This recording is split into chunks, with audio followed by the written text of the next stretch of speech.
Pernahkah kita merasa diri paling benar, paling pintar, paling berhak dihormati? Hati-hati, bisa jadi tanpa sadar takabur sedang tumbuh di dalam hati kita.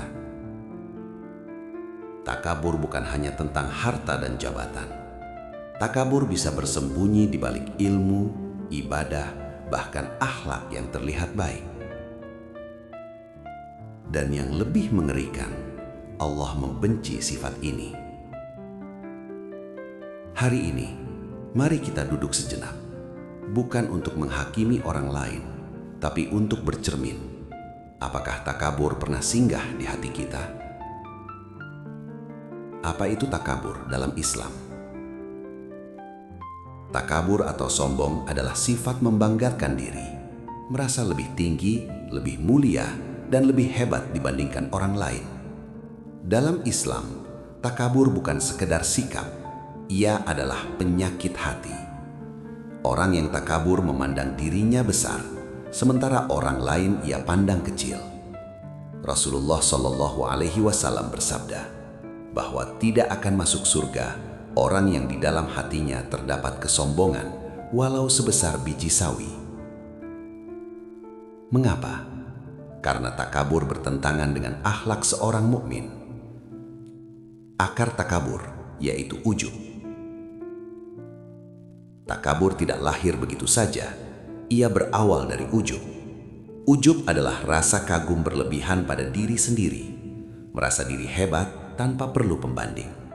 Sedangkan takabur membutuhkan orang lain untuk dibandingkan, untuk direndahkan. Ujub melahirkan kesombongan, dan kesombongan menutup pintu hidayah. Dampak buruk takabur. Takabur bukan hanya merusak hubungan dengan manusia, tetapi juga menghancurkan hubungan dengan Allah. Beberapa dampak buruk takabur: menjadi penghalang masuk surga, mendatangkan hukuman di dunia, membuat orang lain menjauh dan membenci, menghilangkan keberkahan hidup, mematikan rasa empati dan kasih sayang. Orang takabur mungkin terlihat tinggi, namun sejatinya jatuh di hadapan Allah. Ciri-ciri orang takabur. Coba renungkan, apakah tanda-tanda ini pernah ada dalam diri kita?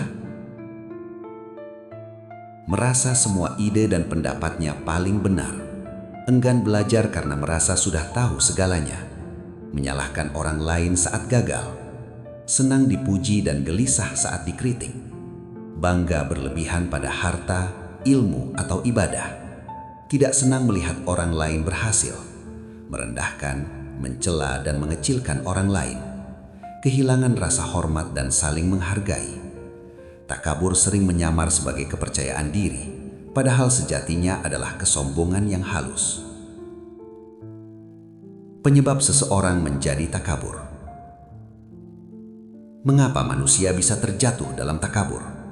Di antaranya, merasa pendapatnya selalu paling benar, gila pujian dan sanjungan, merasa lebih kaya, lebih berilmu, atau lebih beriman, merasa ibadahnya paling baik, bangga pada nasab, jabatan, dan kelebihan fisik. Bahkan orang yang tidak kaya pun bisa sombong.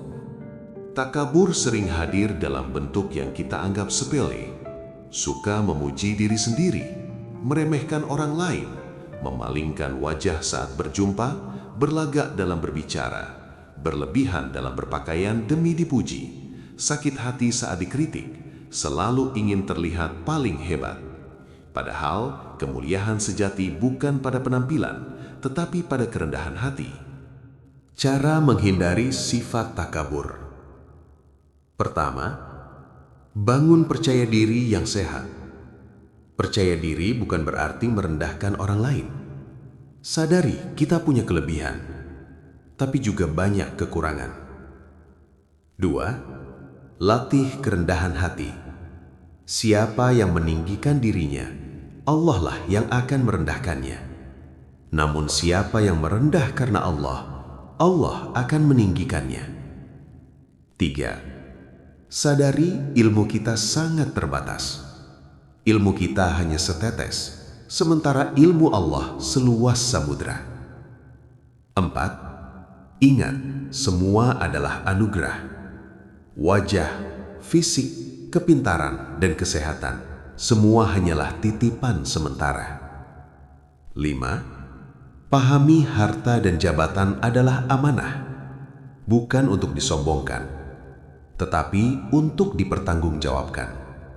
Yang membuat manusia mulia bukan hartanya, bukan wajahnya, tetapi ketakwaannya. Jika hari ini kita masih diberi waktu, itu artinya Allah masih memberi kesempatan untuk berubah. Mari bersihkan hati, rendahkan diri, dan belajar menjadi hamba yang tawadu. Jika berkenan, tuliskan di kolom komentar sifat apa yang paling ingin kamu perbaiki dalam dirimu hari ini. Semoga Allah menjaga hati kita dari kesombongan dan menanamkan kerendahan hati sampai akhir hayat. Amin, amin, ya Rabbal Alamin.